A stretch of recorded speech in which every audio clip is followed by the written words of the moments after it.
I am back with part 6 of my self-imposed coloring challenge.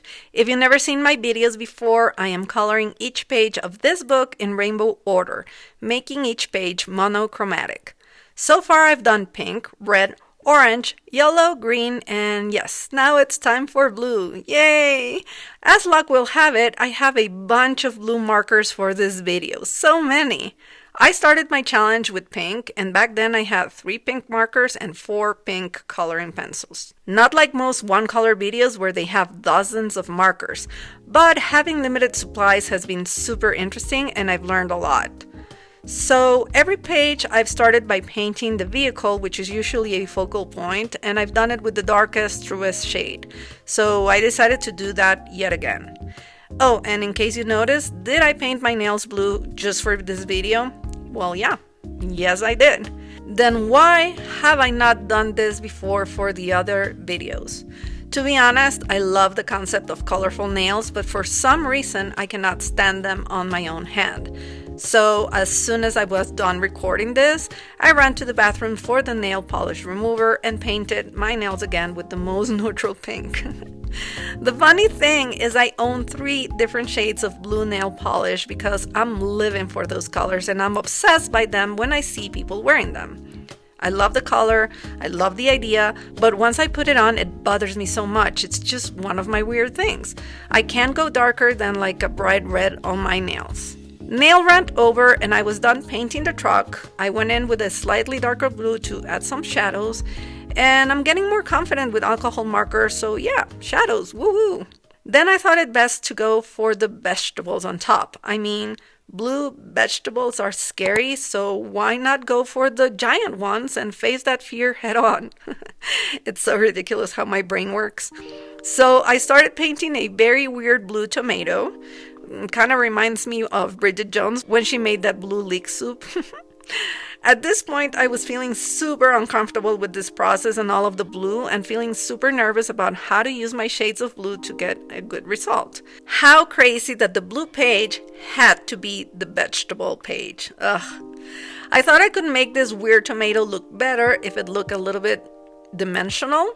So I started to add shadows, and what I wanted to try is do some layering with a gray on top. For the other tomato, I thought I'd try something different, so I laid a layer of gray first and then went on top with the same blue. I went back to the first to try to fix the weird bleeds, but I think at first I only made it worse. So I thought it best to let it dry and started to paint the sign. I really wanted the letters to be white, so I painted around with the darkest blue. Again, for the edges, I used the dark gray first and then layered the blue on top. Then I thought I would do all of the leaves for the area.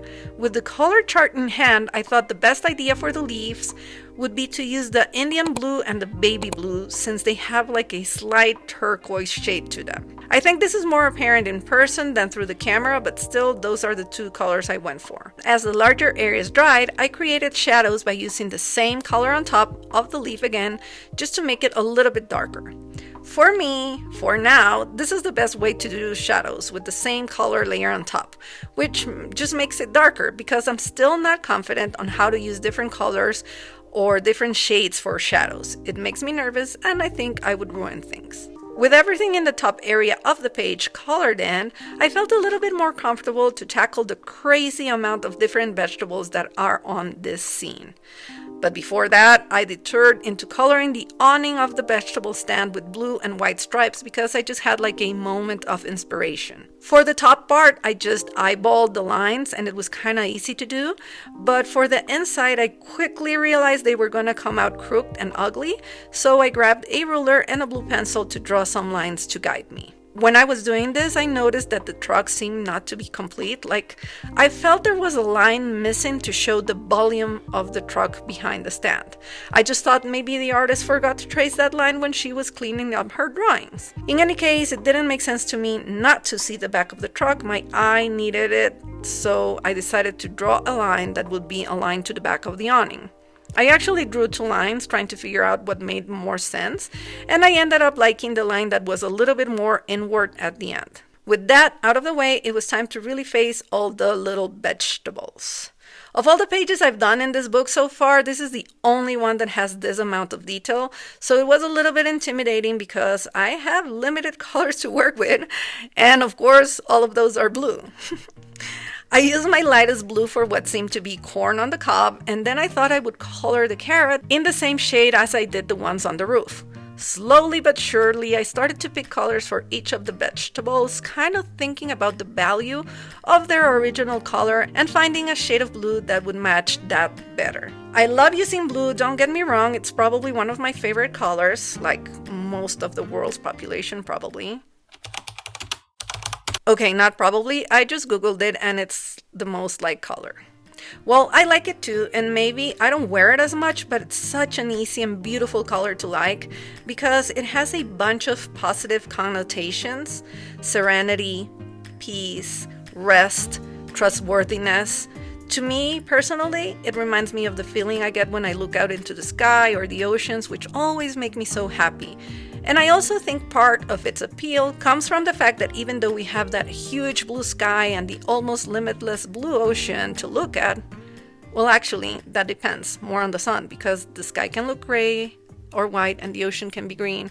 Anyhow, my point being that even though the sky and the ocean are giant and blue, blue is still the rarest color in nature, super hard to find, which obviously makes this page even weirder.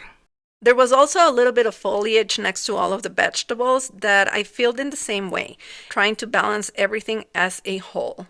When I was done with the vegetables, I moved to the little cute foxes. As I colored the first one, I noticed it's dancing. How cute is that? It's just having the time of its life selling vegetables. I used a very light blue for the foxes, and what I did was go over them several times with the same color to create shadows and make the fur look different. When I was coloring the third fox, I noticed it's wearing a shirt. Isn't that cute? A shirt and a tie, so professional. And because the little foxes do seem so professional and inspired by their job, I thought I would paint their little aprons with blue stripes to match the awning and have their stand be so on brand and so professional. Carrying their branding, I decided to have the crates be white, so I just added a little baby blue to create some shadows. For the darkest parts of the truck that I hadn't colored, I used a darker gray as a base color and then went on top with the dark blue. Yep, I'm happy with getting darker shades, layering my markers this way. Same thing for all the metal areas of the truck, very light gray first and then very light blue on top. I used the same technique to create some shadows in the awning, which didn't work as well, but it dried okay. Finishing details covering that extra line I drew and couldn't erase with a white paint marker that I also used to add a couple of highlights. And that's it! Blue page done!